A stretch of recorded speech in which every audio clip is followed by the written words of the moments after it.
যখন টাইটানিক দেখি আমার জেমস ক্যামেরনের প্রতি একটা যে উনি কিভাবে এই জাহাজটা ডুবাইলো, কিভাবে এটা সুইমিং পুলে করলো না কোথায় করলো, আমি এটা করতে চাই। একটা রিয়েল স্টোরিকে কীভাবে এত সুন্দর করে একটা রোমান্টিক স্টোরি বানায়, এরকম থেকে আমার মধ্যে এইরকম ঢুকে গেলো। এবং আমি যে কোনো সিনেমা দেখার পর সেটাকে আমার মতো করার চেষ্টা করতাম, সেটা আমি করলে কি হতো। আচ্ছা, তা আমার ইমাজিনেশন পাওয়ার অনেক বেশি। আমার মনে হয় যারা রাইটার, আমরা তো সিনেমাটাকে দেখে ফেলি আসলে, অটোমেটিকলি ভিজুয়ালটা হতে থাকে আমার। ওকে, তো জন্য আমি অ্যাক্সিডেন্টে গল্প শুনি না, ভেরি ইন্টারেস্টিং। এবং আমি কারো মৃত্যু যে আছে না, যে আমার বাবা ইভান মারা যাবে প্লিজ বলো দরকার নেই, কারণ আমি দেখতে পাই ওই ওকে okay. Prime bank presence legacy with MRS season 2 তে আপনাদের সবাইকে স্বাগত। আয়োজনে প্রথমআলো.com, আপনাদের সাথে আছে আমি মোহাম্মদ রিদওয়ানুল হক, নোন অ্যাজ এমআরএইচ। আমাদের আজকের এপিসোডের প্রতিপাদ্য বাংলাদেশি সিনেমার নবজাগরণ, সো ক্যামেরা অ্যাকশন আনকাট। আমার আজকের এপিসোডের অতিথি হচ্ছেন রায়হান রাফি। ঢাকার এই সিনেমা জগতের একজন তথাকথিত আউটসাইডার হয়েও আজকে উনি বাংলা সিনেমার একজন অন্যতম প্রভাবশালী এবং প্রতিভাবান চলচ্চিত্র নির্মাতা। 1993-তে সিলেটে জন্ম হয় তরুণের। কোনো ফিল্মি ব্যাকগ্রাউন্ড ছিল না কোনো রেলেভেন্ট পড়ালেখা। একের পর এক প্রত্যাখ্যানের পরে তিনি সিদ্ধান্ত নিলেন স্বাধীনভাবে গল্প বলবো। তারপরে তার স্ট্রাগলের পর শুরু হলো পোরামন ট্যুর সিনেমার মাধ্যমে মূলধারা সিনেমা তিনি ব্রেক থ্রু করলেন। তারপরে একের পর এক পরাণ, সুরঙ্গ, তুফানের মতো সিনেমা করে মানে আমাদের ইন্ডাস্ট্রিকে একটি নতুন হাইটে নিয়ে গেছেন। রায়হান রাফি, আপনাকে আমার সাথে স্বাগত। Thank you sir. Very interesting. আপনার ফ্যামিলি থেকেও সিনেমায় ছিল বলে আমার জানা নেই, সেই অর্থে কোনো ক্রিয়েটিভ ইন্ডাস্ট্রিতে পড়ালেখা করেননি। Why film and why this big canvas, এই সাহসটা কোথা থেকে আসলো? স্বপ্ন সাহসটা বেশি ছিল আর কি। ওকে, স্বপ্ন ছিল অনেক। মানে আমি যখন জীবনে প্রথম সিনেমা হলে সিনেমা দেখি, হোস্টেল থেকে পালিয়ে লুকিয়ে লুকিয়ে, সাধারণত যে বয়সটাতে স্বপ্ন তৈরি হয় আর কি, আমি আসলে কি হব, আমি কি খেলোয়াড় হব নাকি পাইলট হব নাকি টিচার হব, সেই বয়সটা যখন সিনেমা দেখি, সামহাউ সিনেমা দেখার পর যখন ডিরেক্টরের নাম আমি দেখি, তখন আমি বুঝতে পারি যে এই লোকটাই আসলে এই সিনেমাটা বানাচ্ছে, মানে গল্পটা বুনছে। ওকে, কেন জানি এই লোকটার প্রতি আমার একটা আকর্ষণ তৈরি হয়। আমি যখন টাইটানিক দেখি আমার জেমস ক্যামেরনের প্রতি একটা, ওকে, আমি তখন থেকে জেমস ক্যামেরনের নাম জানি, ওকে। যে উনি কিভাবে এই জাহাজটা ডুবাইলো, কিভাবে এটা সিনেমায় করলো, এটা কি সুইমিং পুলে করলো না কোথায় করলো, আচ্ছা, আমি এটা করতে চাই। একটা রিয়েল স্টোরিকে কিভাবে এত সুন্দর করে একটা রোমান্টিক স্টোরি বানায় ফেলে। সো আপনি শুধু দর্শক ছিলেন না, আপনি সর্ট অফ আরও ডিপার কাট। হ্যাঁ, এবং এটা অনেক অল্প বয়স থেকে, ধরেন 9 বছর ওকে, এরকম থেকে আমার মধ্যে এইরকম ঢুকে গেলো। এবং আমি যে কোনো সিনেমা দেখার পর সেটাকে আমার মতো করার চেষ্টা করতাম, সেটা আমি করলে কি হতো। আচ্ছা, তো আমার কাছে এখন এসে যদি কেউ প্রশ্ন করে আমাকে আমি কিভাবে এটা হলাম, আমার কাছে মনে হচ্ছে যে স্বপ্ন এবং আমার স্বপ্ন পিছনে যে আমার জার্নিটা, এই জার্নি আজকে আমাকে এখানে নিয়ে আসছে। এবং জীবনবোধ, আমি যা বানাই, যা নির্মাণ করি, আমার দেখা গল্প বা আমি যে গল্প আমাকে আকর্ষণ করে, যে গল্প আমাকে ধাক্কা দেয়, যে গল্পগুলো আমি বলতে চাই, আমার কাছে মনে হয়, আচ্ছা আপনি তো ভাই বললে বেশি খুশি হন, রেদন ভাই বললে দ্যাটস ফাইন। ভাইয়া বলি। তো আমার কাছে মনে হয় ভাইয়া যে যেই গল্পটা আমাকে ধাক্কা দেয়, এবং আমি পলিটিশিয়ান না, আমি কিন্তু রাজনৈতিকভাবে সচেতন তো বটেই। হ্যাঁ, বাট আমি নেতা না, বা আমি কোনো মন্ত্রী না। আমি যেটা পারি সিনেমা বানাতে। তো আমার প্রতিবাদ, আমার স্বপ্নর যে জোয়ার, আমি যা বলতে চাই মানুষকে, সেটা বলার প্ল্যাটফর্ম হতো সিনেমার মাধ্যমে বলতে চাই। ওকে, আমার কথাগুলোই আমার সিনেমা, আমি যা যা বলতে চাই তা। তো আমি কখনো কখনো মানুষকে হাসাই, কখনো মানুষকে কাঁদাই, কখনো মানুষকে স্তব্ধ করতে পছন্দ করি। তো সিনেমার মাধ্যমে আসলে বেঁচে থাকতে চাই আসলে। Fine, good. এই জায়গাতে আমি একটু ডিটেল পরে আলোচনা যাব, কিন্তু যখন আপনি ঢাকায় আসলেন, ঢাকা আসার পর যখন আপনি মনে করলেন যে সিনেমা করবেন, বানাবেন বা স্ক্রিপ্ট লিখবেন, whatever, how did you manage your effort, যে এই এই জার্নিতে আপনি যুক্ত হলেন কীভাবে? এই জার্নিতে যুক্ত হওয়ার গল্পটা, আমি তো ঢাকায় থাকতাম না, আমি গাজীপুরে থাকতাম। আমি গাজীপুর থেকে ঢাকায় আসতাম, এসে কাজ খুঁজতাম যে কোথায় কাজ করব, বিভিন্ন রকমের সুযোগ খোঁজার চেষ্টা করতাম। এটা কোন সালের দিকের ঘটনা? এটা 2011-12 এই সময়। আচ্ছা, তখন এমন হতো যে আমি গাজীপুর থেকে আসতাম, সারাদিন এই ডিরেক্টরের পিছু পিছু ঘুরতাম। মানে আমার যে সময় আসলে প্রেম করার বয়স ছিল, মানে নতুন প্রেমের বয়স, সে সময় আমি সিনেমার প্রেমে ছিলাম আর কি। মানে ডিরেক্টরদের সাথে প্রেম করতাম, ডিরেক্টরদের খুঁজতাম যে কিভাবে সিনেমা বানাবো, কার কাছে। লাকিলি প্রেমটা ব্যর্থ হয়নি। হ্যাঁ, লাকিলি প্রেমটা ব্যর্থ হয়নি, রাইট। তো সেইভাবে করে গাজীপুর, এবং এমন হয়েছে অনেকবার যে সারাদিন এখানে সেখানে ঘুরতে ঘুরতে রাত হয়ে গেছে, আমার চিন্তা করলাম যে আমি আবার গাজীপুর যাব। তখন গাজীপুরের রাস্তা আরও খারাপ ছিল, হ্যাঁ। ফ্লাইওভারটা আবার এখন যেরকম হয় নাই, তো যেতে অনেক 4 ঘন্টা 5 ঘন্টা লেগে যেত। আমি যাবো তাতে এখানে থেকে ঢাকায় থেকে যাই। ওহো, অনেক আমার কিছু বন্ধু বান্ধব ছিল, স্কুল ফ্রেন্ড ছিল, আমি তাদেরকে রাত 12টা 1টা দিকে ফোন দিতাম যে দোস্ত বাসায় থাকি। ওহো, তো তাদেরকে ধন্যবাদ দিতে চাই এখন এই শোর মাধ্যমে জানিয়ে দিলাম। এইসবের মাধ্যমে। আমার ফ্রেন্ড একটা জুম্মান ছিল, বাসায় আমি থাকতাম, বাসায় নাখালপাড়া ছিল। ওকে, তো এরকম রাত 12টা দিয়ে ঢুকতাম, ফজরের পর তার বাসা থেকে আমি বের হয়ে যেতাম। ওহো, তো ওরকম ইয়ে ছিল। তারপরে আমি চিন্তা করলাম যে না, আমি আসলে যেহেতু কোথাও কাজ শিখতে পারছি না, তো আমি নিজে নিজেই কাজ শুরু করি। তো আমি শর্ট ফিল্ম বানানো শুরু করলাম। এখন ক্যামেরা পাবো কোথায়? এখন তো ক্যামেরা অনেক অ্যাভেলেবেল, তখন এত ক্যামেরা অ্যাভেলেবেল ছিল না, ফোনের ক্যামেরা তো ভালো ছিল না। তারপর বিয়ের ক্যামেরা দিয়ে আমি প্রথম শর্ট ফিল্ম বানানো শুরু করলাম। যে এলাকায় যে বিয়ে হতো, ডিভিডি ক্যাসেট প্লেয়ারের যে ক্যামেরাগুলো, সেটা দিয়ে প্রথম শর্ট ফিল্ম বানানো শুরু করলাম। এবার শর্ট ফিল্ম তো বানিয়ে ফেললাম, শ্যুট করে ফেললাম। আমি যেহেতু লিখতে পছন্দ করতাম, আমি লেখালেখির অভ্যাসটা ছিল। লেখালেখি অভ্যাস ছোটবেলা থেকে ছিল That was a আমার। strength. আমি যেহেতু হোস্টেলে পড়াশোনা করেছি, হোস্টেলে আমাদের কোনো কাজ ছিল না ইমাজিনেশন ছাড়া, পড়াশোনা আর Okay. ইমাজিনেশন ছাড়া। হ্যাঁ, মানে হ্যাঁ, তো আমার ইমাজিনেশন পাওয়ার অনেক বেশি। ওকে, আমার মনে হয় যারা রাইটার, আমরা তো সিনেমাটা আগে দেখে ফেলি আসলে। আমি যখন পড়ানটা আগে আমাকে দেখতে হয়েছে, তুফানটা Very আগে well আমি said, আগে very আমি well said, very well স্পষ্ট said. দেখতে পারছি। Very well said. এবং আমার মানে আমি যে কোনো কিছু, এই জন্য আমি অ্যাক্সিডেন্টের গল্প বা কোনো মৃত্যুর ঘটনা আমি শুনি না। কেউ যদি বলে না কারণ আমি আটকাই দেয়, বলছি প্লিজ আমাকে বলো না। ওকে, কারণ আমি খুবই স্পষ্ট দেখতে পাই। কেউ যখন কিছু Okay. বলতে থাকে, আপনি যদি একটা গল্প খুব ক্লিয়ারলি ভিজুয়ালাইজ করতে আমি পারেন। খুব ভিজুয়াল করতে পারি, মানে এবং অটোমেটিকলি ভিজুয়ালটা হতে থাকে আমার মানে। Okay. তো এই জন্য আমি অ্যাক্সিডেন্টের গল্প শুনি না। Very interesting. এবং আমি কারো মৃত্যু যে আছে না, যে আমার বাবা ইভান মারা গেছে, প্লিজ বলা দরকার নেই, কারণ আমি দেখতে পাই ওই ঘটনাটা। ওকে, ওকে, তো সামহাও আমার মধ্যে ওই ম্যাজিকটা আছে, আমি খুব ভিজুয়াল করতে পারি। আমার গুজ বাম্প হচ্ছে। হ্যাঁ, তো এটা হয়তো হোস্টেলে থাকার কারণে।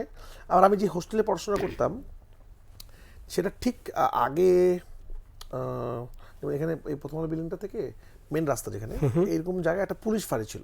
আচ্ছা, পুলিশরা যেখানে রাতে ঘুমাইতো এবং গাড়িটা এনে রাখতো।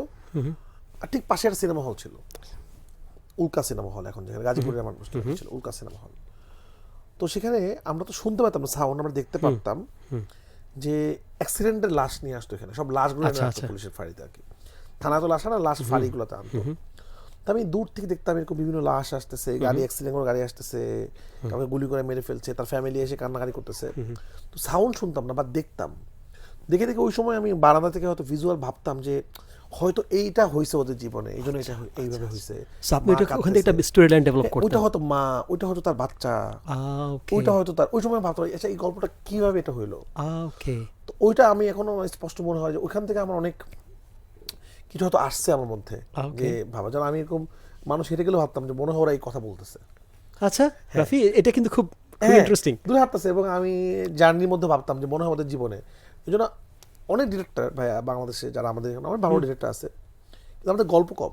সিনেমা মানে আপনি যদি বলেন প্রডিউস করবো, আপনাকে গল্প বলতে পারবেন অনেকে, গল্প খুঁজে। এই জায়গাটা কিন্তু আমার কাছে অসংখ্য গল্প, মানে আমার কাছে গল্পই আসে। আমার কাছে মনে হয় আশপাশে এই রুমের মধ্যেও এখনো আমার 5টা সিনেমা গল্প আছে, মানে এখানে যারা প্রত্যেকটা মানুষের জীবন আলাদা আলাদা সিনেমা। আমি জাস্ট ঘাটলেই এখান থেকে অনেক সুন্দর এই জায়গায় এক্সপ্লোর করব। কেন আসলে ইন্ডিয়া থেকে হোক বা অন্য দেশের সিনেমা থেকে বানাতে হবে, এই জায়গাটা আমি এক্সপ্লোর করব। তো এই যে আমি ওই যে আপনার ওই যে সিনেমার কি বলে গল্প করছিলাম, যে আপনি বিয়ে বাড়ি ক্যামেরা দিয়ে আপনার কাজ শুরু করলেন, তো একটা প্রোডাকশন হলো মোটামুটি, কাকে দিলেন? হ্যাঁ, এবং কে নিল? এইটা গল্পটা যেটা এখন আমি এটা আমি এডিট করবো কিভাবে, হ্যাঁ, এইটার একটা যুদ্ধ। আমি ঢাকায় চলে আসলাম, মগবাজারটা আমার খুবই, এই জন্য আমার জীবনের খুব ইম্পর্টেন্ট জায়গা। এখানে কোনো একটা এডিটারকে আমি খুঁজে পেলাম, যে এডিটারের কাছে আমি এই শর্ট ফিল্মটা এডিট করবো। শুট তো করে ফেললাম, এটাকে এডিট কীভাবে করবো। তো আমি প্রায় 1.5 বছর ঘুরলাম এডিটারের পিছনে। আচ্ছা, মানে এডিটকে ফুটেজ দিয়ে যে কবে এডিট করবো, 1.5 বছর আমার কাজটা এডিট হয়নি আসলে, উনি এডিট করে নাই। উনি আমারটা যখন এডিট করতো, আর একটা বড় কাজ চলে আসতো সেখানে এডিট করতো। এরকম হয়তো আমি ধরেন গাজীপুর থেকে রওনা দিয়েছি, উত্তরা ক্রস করছি, 2 ঘন্টা সময় লাগছে। তারপর আমাকে মেসেজ পাঠাচ্ছে আজকে আসা লাগবে না, আপনি যেটা করেন আপনি না সামনের মাসে প্রথম রবিবার আসেন। আবার ওয়েট করছি, আবার এলাকায় শ্যুট করেছিলাম আমার যে নিজের এলাকা গাজীপুরে চৌরাস্তা, যেখানে আমি বড় হয়েছি। আমার দেশের বাড়ি সিলেট, কিন্তু আমি বড় হয়েছি গাজীপুরে। তো এলাকায় শ্যুট করলে কি হয় ভাইয়া, সবাই জিজ্ঞেস করে তোমার এটা কবে আসবে, তুমি একটা এক্সপেকটেশন তৈরি হয়। হ্যাঁ, বন্ধু বান্ধব বলতেছে, আমি তো বলতে পারি না, 1 বছর কি এমবারেসিং না। তারপরে ওই 1 মাস কবে শেষ হবে, কবে প্রথম রবিবার আসবে, রবিবার গেলাম, রাত 3টা পর্যন্ত বসে আছি। 3টাতে উনি বললো, ও রাফি আজকে তো আমি পারবো না, তুমি নেক্সট উইকের, আচ্ছা না নেক্সট উইক না, পরের উইকের আসো, শনিবার বা রবিবার আসো, আমাকে একটা ফোন দিয়ে এসো। এরপর 1.5 বছর ওনার পিছনে ঘুরলাম এবং আমি কোনোদিনও প্যানেলটাই দেখি না যে কোন প্যানেলে এডিট হয়। তারপরে ওইটা হলে আমি ওনার নামটা না বলি, উনি যদি এখনো নাই যে এডিটার কাজ করে না। তারপর আমি আরেকটা এডিটারকে খুঁজে পেলাম, সীমিত অন্তর রয়, যিনি আমার এখনো আমার সিনেমা এডিট করে, এখন আমার সব সিনেমা। উনাকে আমি পেলাম, উনি আমার ওনার সাথে আমার যোগাযোগ হলো, উনি আমার প্রথম শর্ট ফিল্মটা এডিট করলো। আচ্ছা, আজব বাক্স আজব বাক্স নাম ছিল, আজব বাক্স। ওইটাও কিন্তু যে আমি এখন রিয়েল স্টোরি না ছবি বানাই, ওইটাও কাইন্ড অফ রিয়েল ছিল। ওই সময় বাংলাদেশে হিন্দি সিরিয়ালের খুব প্রভাব ছিল। একটা সিরিয়াল ছিল পাখি, সবাই পাখি ওই সময় আমি খুব ইন্টারেস্টিং ওয়েতে একটা জিনিস বানিয়েছিলাম, যে একটা মেয়ে কাঁদতেছে, পিছনে একটা বয়স্ক লোক চিল্লাচ্ছে। প্রথম দিকে মনে হয় গল্পটা এরকম ছিল ভাইয়া, যে মেয়েটা ওই বয়স্ক লোকটাকে দেখে কান্না করছে, একটা বয়স্ক লোক মারা যাচ্ছে আর একটা মহিলা কান্না করছে। কিছুক্ষণ পর মহিলার হাজবেন্ড আসলো, সে মহিলাকে সান্ত্বনা দিচ্ছে, থাক তুমি কেঁদো না, সব ঠিক হয়ে যাবে। ওই লোকটার কান্না আরো বাড়তেছে, কষ্ট আরো বাড়তেছে, মহিলার কান্না আরো বাড়তেছে।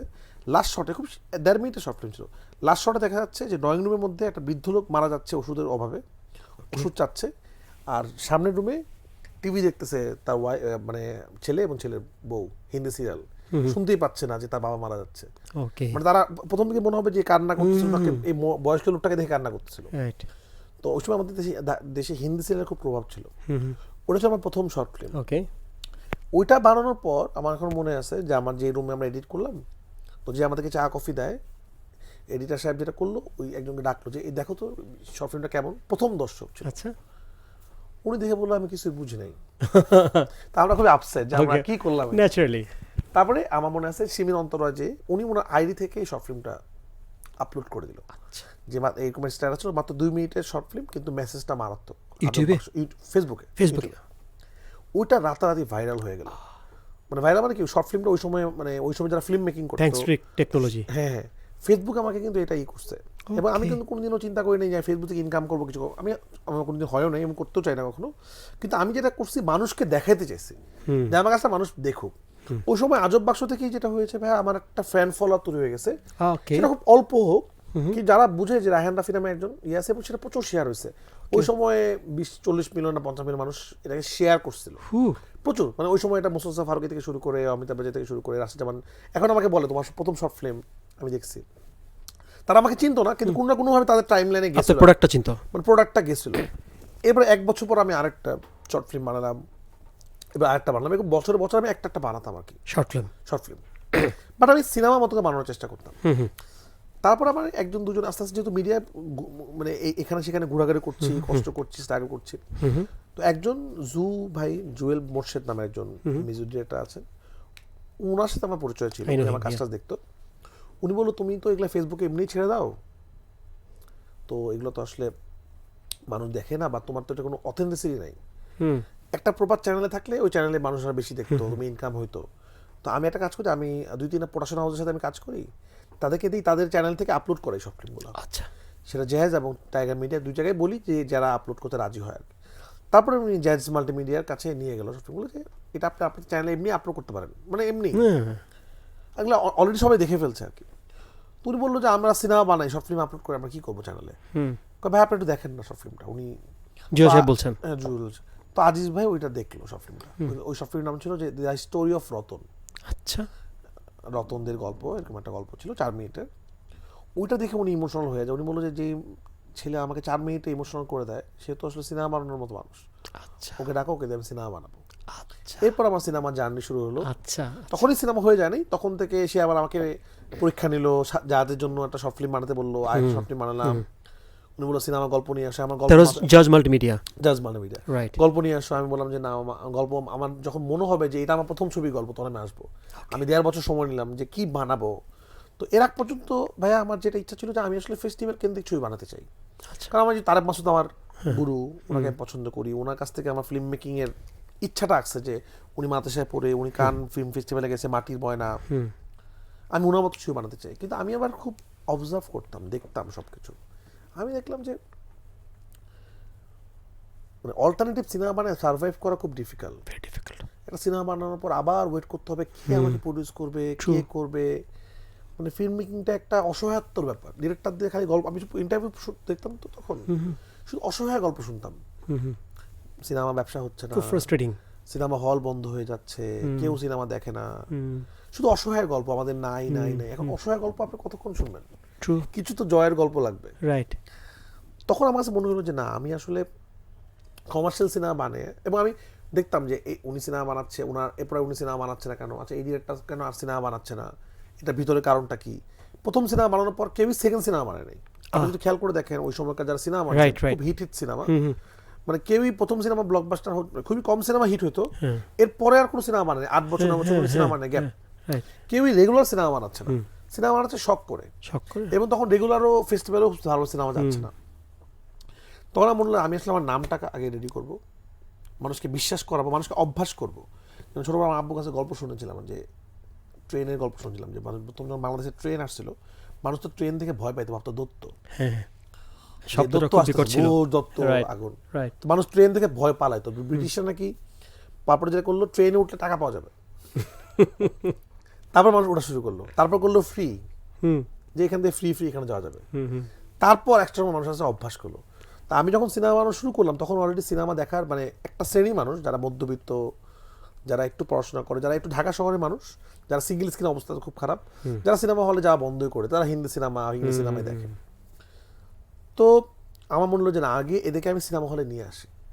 প্রথমে যদি এদেরকে আমি এমন একটা জিনিস দিই যেটা তাদের খুবই মাথার উপর দিয়ে যাবে, তাদের অনেক চিন্তা ভাবনা করে দেখতে হবে, তাহলে তারা আকর্ষণ হারাতেও পারে। তো আমি আমার খুবই ডিফারেন্ট গল্পটা, আমার গল্পটার সাবজেক্টটা খুবই ছিল, পোড়ামন 2 যে গল্পটা ছিল স্যার, সেটা হলো যে আত্মহত্যা করলে জানাজা হয় না, এরকম একটা সাবজেক্ট, খুবই সেন্সিটিভ একটা ইস্যু নিয়ে আমি সেন্সিটিভ ইস্যুটাকে খুব হাসতে হাসতে বলার চেষ্টা করেছি। খুবই কমন একটা ফরম্যাট, রোমিও জুলিয়েট, একটা প্রেমের গল্পের মাধ্যমে একটা ভয়ঙ্কর গল্প বলছি, যে ওটাই আপনার প্রথম সিনেমা। যে আমার সাবজেক্ট আত্মহত্যা করে জানাজা হবে কি হবে না, এটা আল্লাহ ডিসাইড করবে।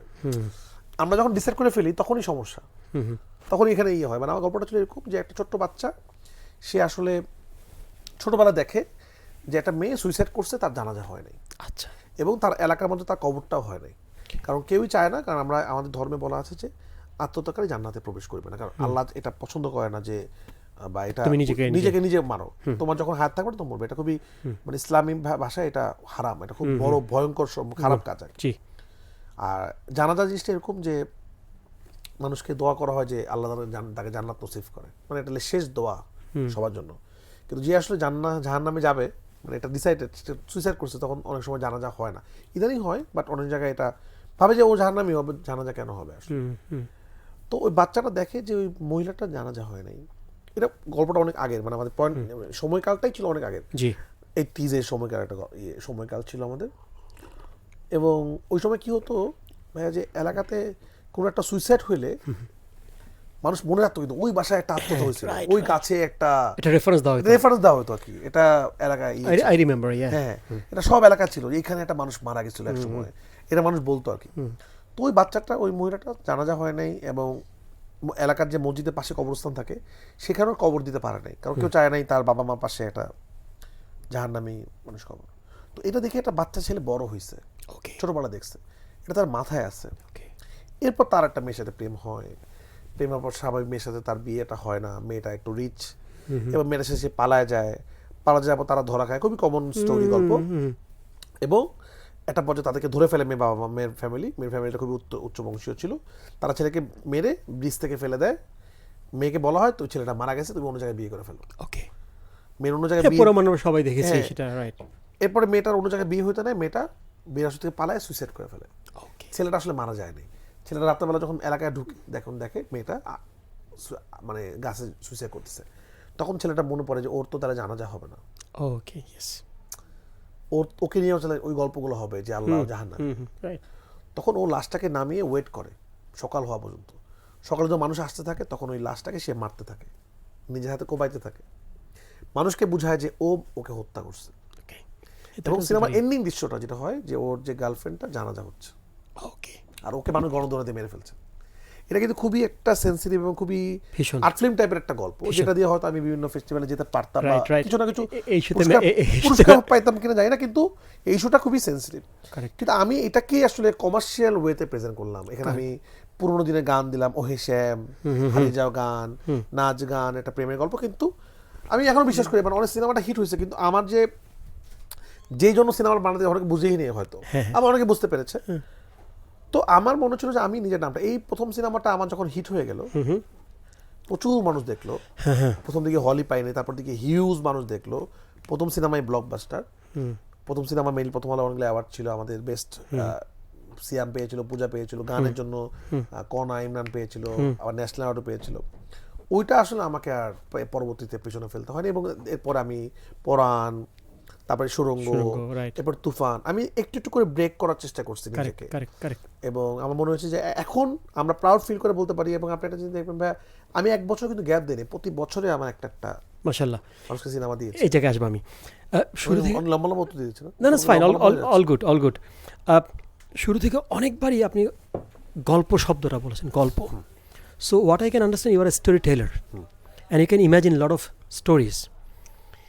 একটা কথা আমরা সাধারণ দর্শক, না আমার মতো সাধারণ দর্শক শুনি, যারা বড় বড় অভিনেতারা বলে যে ভালো গল্প পাই না, ভালো চিত্রনাট্য পাই না, ভালো স্ক্রিপ্ট পাই না, তাই ভালো অভিনয় করা হয় না। এটা শুনি আমরা, কতটা সত্যি জানি না। If it is the case, why and এই ক্রাইসিসটার কারণগুলো কি, যদি কথাটা সত্যি হয়ে থাকে? কেন আমরা ভালো গল্প পাই না, কেন আমরা ভালো চিত্রনাট্য পাই না, এবং এই জায়গায় দুর্বলতাগুলো কোন জায়গায়? আমাদের রাইটারের খুব অভাব। আমরা বই পড়া বন্ধ করে দিয়েছি, আমরা বই পড়ি না, আমরা পড়াশোনা হয় না। এই যে ফেসবুকে লিখতে গেলে পড়তে হবে, পড়তে হবে। আমরা এখন খুব সহজেই সবকিছু পেয়ে যাই। আগে কি হতো, আমরা একটা ইনফরমেশনের জন্য আমাদের বই পড়তে হতো। কারেক্ট। ওই ইনফরমেশন খুঁজতে যে আমাদের আরো অনেকগুলো ইনফরমেশন আমরা পেয়ে যেতাম। কারেক্ট। প্রসেসটা খুব অথেন্টিক ছিল। আমাদের টাচ করে এখন আরো সহজ, চ্যাট জিপিটি। আমি বিশ্বাস করি নেক্সট জেনারেশন আরো বাজে হয়ে যাবে, তখন গল্প লিখবে, কি সিনেমা বানানো যায়, এরকম আইডিয়া ভাববে, ওরা আইডিয়া দিবে। মানে আইডিয়া যে খোঁজার যে নেশাটা, এটা তো অনেক মজা। প্রসেসটা আমাকে অনেক সময় এরকম হয়েছে, আমি একটা সিনেমার আইডিয়া খুঁজতে যে আরো দুইটা সিনেমা গল্প পেয়ে গেছি। আমি আইডিয়া ক্র্যাক করতে যাচ্ছি, আচ্ছা এই ক্যারেক্টারটা এরকম হতে পারে, আচ্ছা ও এটা করতে পারে, ওইটা করতে পারে, তখন আমার মাথায় আরেকটা গল্প চলে আসছে। তার মানে লিখতে হলে পড়তে হবে, দেখতে হবে। কারেক্ট। এটা ছাড়া হবে না। এখন আমাদের শঙ্কর, আপনি যদি খেয়াল করে দেখবেন ভাইয়া, সেই ডিরেক্টররাই মোটামুটি সফল যারা নিজে লেখে। হ্যাঁ, রাইট। এখন যারা সিনেমা বানাচ্ছে, দেখছিলাম আপনার নুহাস বলেন, মেজর সুমন বলেন, আব্দুল্লাহ মোহাম্মদ সাদ বলেন, বা আমি আছি, যারা সিনেমা বানাচ্ছে, মাসুদুজ্জামান একজন মেকার আছেন, বা এর আগে যারা ছিল অনিমেষ মাতিক, সবাই নিজে লেখে, রাইট, এবং নিজে সিনেমা। কিন্তু অনেকেই আছে যারা হয়তো ভালো ডিরেক্টর কিন্তু রাইটার না, কিন্তু কেউ যে লিখে দিবে, কেউ শুধু রাইটার। দেখেন আমাদের হুমায়ুন আহমেদের পরে বাংলাদেশে কিন্তু এরকম জনপ্রিয় রাইটার, ওনার পড়ালেখার গভীরতা কি ছিল, হ্যাঁ, তৈরি হয় না কিন্তু। কারেক্ট। দেখেন হুমায়ুন আহমেদের যে নাটকগুলো যে আমরা পপুলার, আমাকে জানি না ওটা ডিরেক্টরকে, যে ধারাবাহিকগুলো, কিন্তু উনাকে আমরা চিনি, Humayun Ahmed it's a brand. আজকে দেখেন আমাদের কোনো ব্র্যান্ড রাইটার নাই, ব্র্যান্ড রাইটার নাই, আমাদের রাইটার লাগবে। কারেক্ট। এখানে আপনি একটা কথা বলছিলেন যে আপনার পরাণ টু পোড়ামন টুর মুভিটার যে থিমটা, উদ্দেশ্যটা, আপনি আর্ট এবং কমার্শিয়াল ফিল্মের মাঝে আপনি বিভাজন বিশ্বাস করেন না, সোফার আই নো। আমার কাছে একটা জিনিস আমি বিশ্বাস করি, ভালো সিনেমা এবং খারাপ সিনেমা। কারেক্ট। মানে আর্ট। তার মানে আপনার কাছে অর্থবহ সিনেমা অনেক, যেটা মিনিংফুল আপনার কাছে। 100%। কারেক্ট। আচ্ছা, ফাইন। যদি আমি আমাদের নেবারিং কান্ট্রিকে রেফার করি, সত্যজিৎ রায় থেকে শুরু করে মৃণাল সেন, ঋত্বিক ঘটক, একালের শিবপ্রসাদ, কৌশিক গাঙ্গুলি, সৃজিত, এরা প্রত্যেকে একটা গল্পকে একটা বিশ্বাসযোগ্য প্ল্যাটফর্মে এনে সেটাকে কমিউনিকেট করেছে, এবং যেটা খুব স্ট্রং রেফারেন্স হিসেবে এখনও রয়ে গেছে আমাদের কাছে। বাংলাদেশের সিনেমাকে সামনে এগিয়ে নিয়ে যাওয়ার জন্য আমরা রাইটার কীভাবে তৈরি করতে পারি, গল্প কীভাবে তৈরি করতে পারি আমরা? What is your suggestion, since you are also struggling with this? না, অবশ্যই স্ট্রাগল, বাট আমি এইবার যেটা করছি, আমি এতদিন পর্যন্ত একটা ধরনের সিনেমা বানানোর চেষ্টা করেছি, আমি সব ধরনের দর্শকের জন্য সিনেমা বানিয়েছি, আমি একটু একটু করে ক্র্যাক করেছি দর্শক। আমার মনে হয় আমাদের অনেকদিন আমাদের সিনেমাতে এক্সপেরিমেন্ট বন্ধ হয়ে গেছে, সিনেমা হলে ফিল্মে এক্সপেরিমেন্ট। আমরা খুবই শিওর শট কাজ করার চেষ্টা করছি। মানে আচ্ছা এইরকম টাইপের, আমি নিজেও হয়তো সেফ ইনভেস্টমেন্ট। যেমন আমি সুরঙ্গতে আমি একটা এক্সপেরিমেন্ট করেছিলাম হালকা, এরপর আমার তুফান তাণ্ডব কিন্তু এক্সপেরিমেন্টাল ছবি না, মানে ঠিকঠাক ছবি, আমি ডিফারেন্ট গল্প বলেছি। পরাণে আমি এক্সপেরিমেন্ট হালকা পাতলা করেছিলাম। এছাড়া মানে ওরকম হচ্ছে না এক্সপেরিমেন্ট, গল্প নিয়ে এক্সপেরিমেন্ট হচ্ছে না।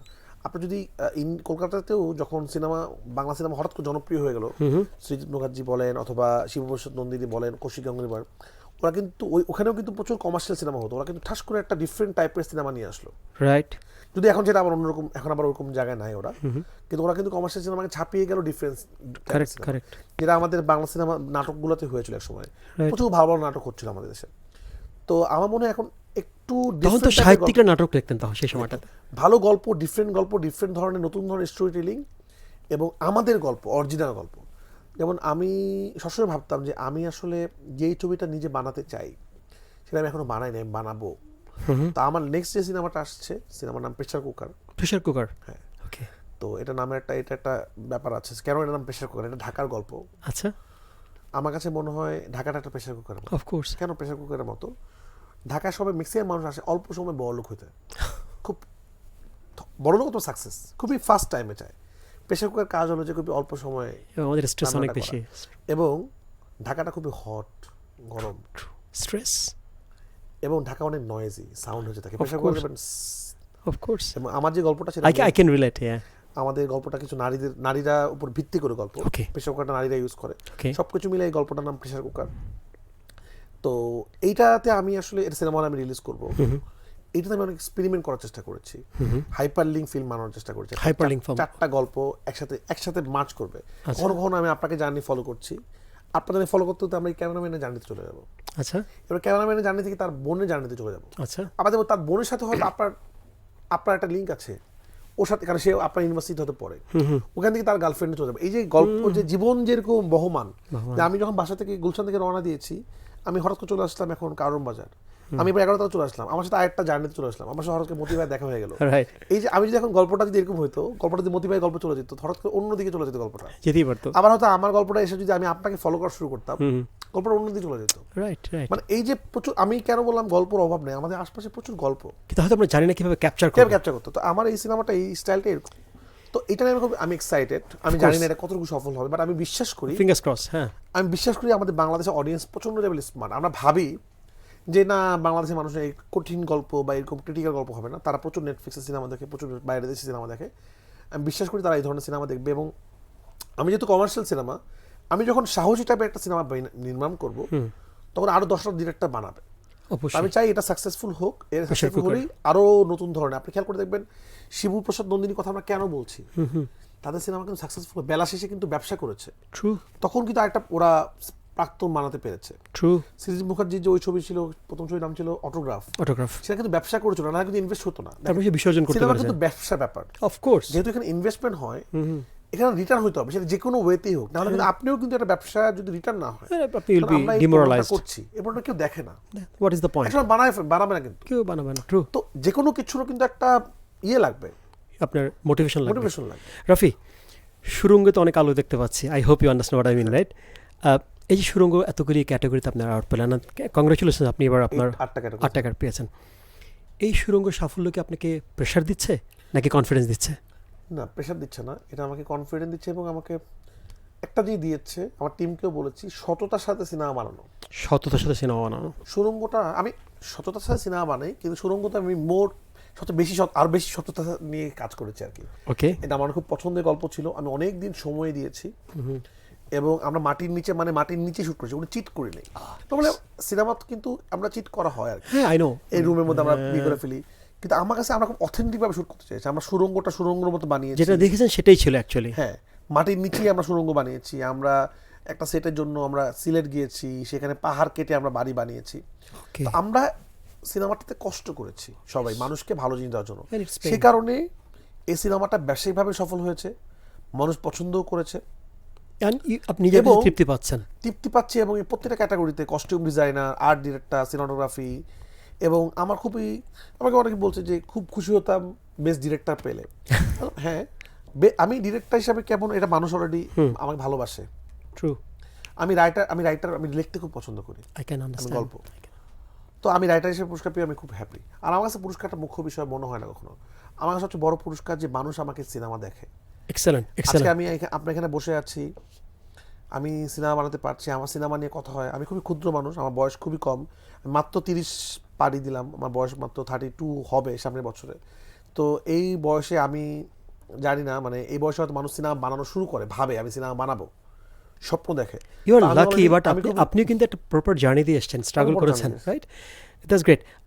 একটা জায়গাতে আমি সবসময় খুব কনসার্ন থাকি, সেটা হচ্ছে আমাদের যে কোনো ইন্ডাস্ট্রি, এটা তো একটা ইন্ডাস্ট্রি, ফিল্ম ইন্ডাস্ট্রি, এই ইন্ডাস্ট্রির জন্য যে পলিসি থাকা দরকার। আমি আপনাকে একটা প্রশ্ন করি, জি সরি, আমি আপনার Please. প্রোগ্রামে, আপনার কাছে কি মনে হয় যে কেন রাইটাররা সিনেমা, এখানে আমরা রাইটার অভাব কেন, মানে ওকে, আপনার কাছে এটা আপনি যেহেতু আপনি ডিরেক্ট মিডিয়াতে কাজ করেন না, আপনি একটু অন্য পয়েন্ট অফ ভিউতে দেখেন। কারেক্ট। আপনার পয়েন্ট অফ ভিউ কি বলে কেন রাইটারের সংকট আমাদের দেশে? রাফি, একটা হচ্ছে হয়তো যারা রাইটার হতে চায় তারা মনে করে এই প্রফেশনটা রিস্কি প্রফেশন, আচ্ছা, তারা একটা সেফ জোন প্লে করতে, এটা একটা কারণ হতে পারে। আর একটা হচ্ছে আমরা বিশ্ববিদ্যালয় কলেজ লেভেলে যে পড়ালেখাটা হয় সেখান থেকে রিয়েল লাইফ ফিল্মের সাথে খুব কানেক্ট করে ছেলেমেয়েদের সাথে সে অর্থে সিলেবাস প্রডিউস আমরা করি না, এটা কারণ হতে পারে। একটা হতে পারে সেটা হচ্ছে স্ট্রাগল পয়েন্ট, যেটা হয়তো তাদেরকে গাইড করার মতো সেই হয়তো ভালো মেন্টর পাওয়া যায় না। 3-4টা কারণ আসতেই পারে আমার মনে হয় অ্যাজ এ ম্যাস কনজিউমার হিসাবে। তো যে জায়গাটা আমি আসছিলাম সেটা হচ্ছে যে বাংলাদেশের সিনেমা, দেশের বাইরে 1 কোটি লোক বাঙালি থাকে, তারা আমার অনেক বড় কাস্টমার বা কনজিউমার। একটি দেশকে ব্র্যান্ডিং করবার জন্য ফিল্ম কতটা ইম্পর্টেন্ট হতে পারে। অনেক বড় ইম্পর্টেন্ট। আপনি যদি খেয়াল করে দেখেন, ইন্ডিয়াকে অনেক দেশ চিনে সিনেমা কারণে। এক্স্যাক্টলি। ওদের সিনেমা কারণ অনেক বড়, সব দেশ কিন্তু ওদের খেলা কারণে চিনে না। ট্রু। যেমন আর্জেন্টিনা ব্রাজিলকে আমরা কেন চিনি? ফুটবলের কারণে। এক্স্যাক্টলি। আর কোনো কারণ নাই। এক্স্যাক্টলি। একজন ম্যারাডোনার জন্য আমরা পাগল, একটা মেসির জন্য আমরা পাগল। এখন এই মুহূর্তে বাংলাদেশের যে কান্ট্রি ব্র্যান্ডিং নিয়ে যে কথা হচ্ছে, সেখানে কিন্তু film can be a very big, অনেক ইম্পর্টেন্ট। এবং আলহামদুলিল্লাহ আমাদের সিনেমা ভালো ভালো জায়গায় যাওয়ার চেষ্টা হচ্ছে, এটা আরো বাড়াতে হবে। আমাদের এখানে ভাইয়া সিনেমা বানানোটা একটা বিরাট বড় প্রেশার, স্ট্রাগল। মানে আমাদের লোক, মানে আমি বিভিন্ন দেশে ঘুরেছি, আমি ইন্ডিয়াতেও কাজ করেছি, আমেরিকাতেও টোটাল লোকেশন দেখেছি, হলিউডে ঘুরেছি। প্রপার পারমিশন নেওয়ার জায়গা আছে, মানে যে কোনো কেউ যে কোনো জায়গায় শুটিং করতে পারে, পারমিশন নিতে হয়, প্ল্যানিং করতে হয়, তো টাকা খরচ করতে হয়। বাংলাদেশে কোথাও পারমিশনই দেয় না শুটিং করার। শুটিং করবেন কোথাও? মানে শুটিংটা একটা বিরাট বড় একটা হ্যাসেলের কাজ। এবং আপনি আজকে স্টেশন দেখাবেন, পারমিশন দিবেন আপনাকে, আপনার এয়ারপোর্টে পারমিশন দিবে না। তো আপনার গল্পগুলো কিভাবে আগাবে? এই সাথে আমি কি একটু পেশাদারিত্বের জায়গাতে যাব? এই জায়গা থেকে একটা হচ্ছে ধরেন মানে পারমিশন ইস্যু, পলিসি ইস্যু, কিন্তু আমরা যারা মানে আপনার ইন্ডাস্ট্রি যারা কাজ করে, আপনি একজন director, you are managing the whole unit, right? সেখানে কি শিল্পী কলাকুশলীদের পেশাদারিত্বের অভাবের জায়গাতে একটা বড় স্ট্রাগল আপনি ফেস করেন? পুরোটাই তো সমস্যা। দেখেন, এটা তো পুরো ইনস্টিটিউশনই তো কোনো সিস্টেমেটিক বাইরে চলছে, কারণ এখানে তো সিস্টেমের মধ্যে থেকে আসছেই না। আপনি যদি বাইরে দেশে যদি দেখেন, যারা অ্যাসিস্ট্যান্ট ডিরেক্টর, সিনেমাটোগ্রাফার অথবা যারা ট্যুর আসতেছে, সবাই ফিল্ম স্কুল থেকে আসতেছে। এক্স্যাক্টলি, ওদের সেই ওরিয়েন্টেশনটা আছে। আজকে এখানে তো কোনো যোগ্যতা লাগছে না, ট্রু। তো ওরা কাজ করতে করতে শিখছে। তারপর আমি বলবো আমাদের যে টিমরা, তারা যেইভাবে কাজ করে, ন্যাচারালি ট্যালেন্ট হয়, তাও ন্যাচারাল ট্যালেন্ট, কিন্তু এটা একটা প্রসেস। আমাদের দেশে একটা ফিল্ম স্কুল নাই। ট্রু। তারপরে কিভাবে আশা করেন এখানে ভালো সিনেমা হবে? ভালো থিয়েটার নাই, সিনেমা হল নাই, ডিস্ট্রিবিউটর নাই, না? অভিনয় কোথায় শিখবে? কেউ অভিনয় শিখতে চাইলে কোথায় শিখবে অভিনয়? I am very sorry, I am very sorry for you actually. Rafi, we are almost in the for show. এই যে আপনার 30-31 বছর বয়স, এই বয়সে আপনি যত মুভি দেখেছেন, একটা মুভির কথা বলেন যে মুভিটা দেখলে বা মনে করলে স্টিল ইউ ফিল আমি কি দেখলাম? অনেক মুভি আছে। আমি টাইটানিক আমার খুব পছন্দ। ওকে ওকে ওকে। টাইটানিক দিন আমার কাছে মনে হয় যে এত বড় ক্যানভাস। আপনার প্রিয় পরিচালক? অনেক প্রিয় পরিচালক আছে আমার প্রিয় পরিচালক, আমি সত্যজিৎ রায়কে খুব পছন্দ করি ভীষণ। আমি ইনারিতু কাজ খুব পছন্দ আমার জেমস ক্যামেরনের কাজ খুব পছন্দ। আমার ইন্ডিয়াতে অনুরাগ কাশ্যপের কাজ পছন্দ। ওকে। অনুরাগ বাসুর কাজ পছন্দ। অনুরাগ বাসুরের কথা বলছিলাম, উনি খুব এক্সপেরিমেন্টাল সিনেমা, মানে বারফি। সুজিত সরকার আমার খুব পছন্দের ডিরেক্টর। True true. একদম শেষ একটা ছোট্ট গাইডেন্স চাই। যে ছেলেমেয়েটার বয়স আজকে 20, 21, 18, 19 বছর, আজ থেকে 12-13 বছর আগে রায়হান রাফি, সে যদি রায়হান রাফি হতে যায় বা তার থেকে বড় কিছু, what would be your suggestion? স্বপ্ন দেখতে হবে সাগরের সমান। স্বপ্ন সাগরের সমান দেখলে নদী পাওয়া যাবে, স্বপ্ন নদী দেখলে পুকুর পাওয়া যাবে, স্বপ্ন পুকুর দেখলে এক বালতি পানি পাওয়া যাবে না। স্বপ্ন দেখতে হবে অনেক বড়, স্বপ্নের পিছনে দৌড়াইতে হবে এবং বানায় ফেলতে হবে কিছু একটা। আমি কদিন আগে একটা ইন্টারভিউ যে কথা বলেছি, মানে এখন অনেক অপশন, তা তো কিছু একটা ক্রিয়েট করে ফেলতে হবে। ট্রু। আমি একটা জিনিস আমার জার্নিতে আমি পেয়েছি যে যার যোগ্যতা আছে তাকে কেউ আটকাতে পারে না।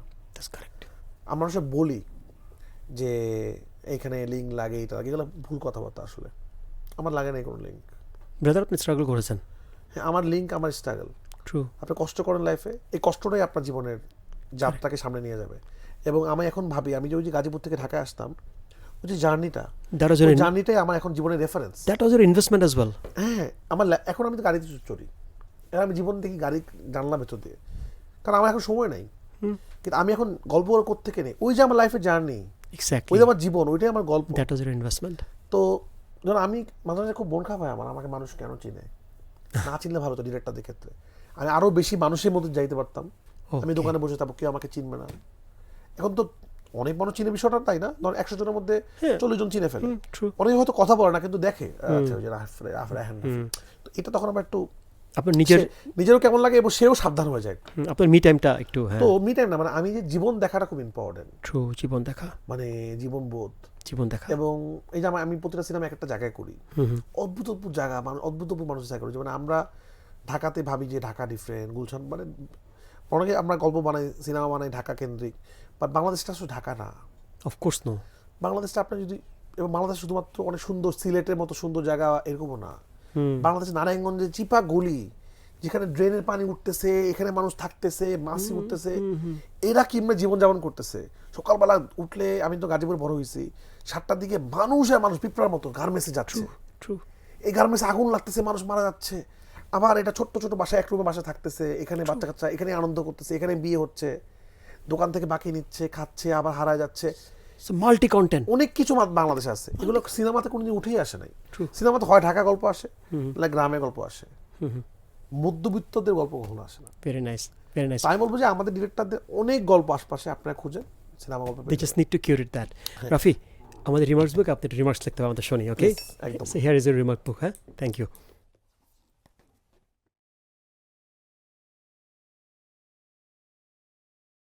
Rafi, thank you so much for thank you joining so me. Much, খুব ভালো লাগলো। Thank you so much. Raihan রাফির সাথে কথা বলে আমার উপলব্ধি খুব সহজ। লেগাসি কোনো উত্তরাধিকার নয়, লেগাসি হচ্ছে সততা, স্বপ্ন এবং পরিশ্রম। দেখা হচ্ছে সামনে কোনো পর্বে নতুন কোনো অতিথিকে নিয়ে। সবাই ভালো থাকবেন।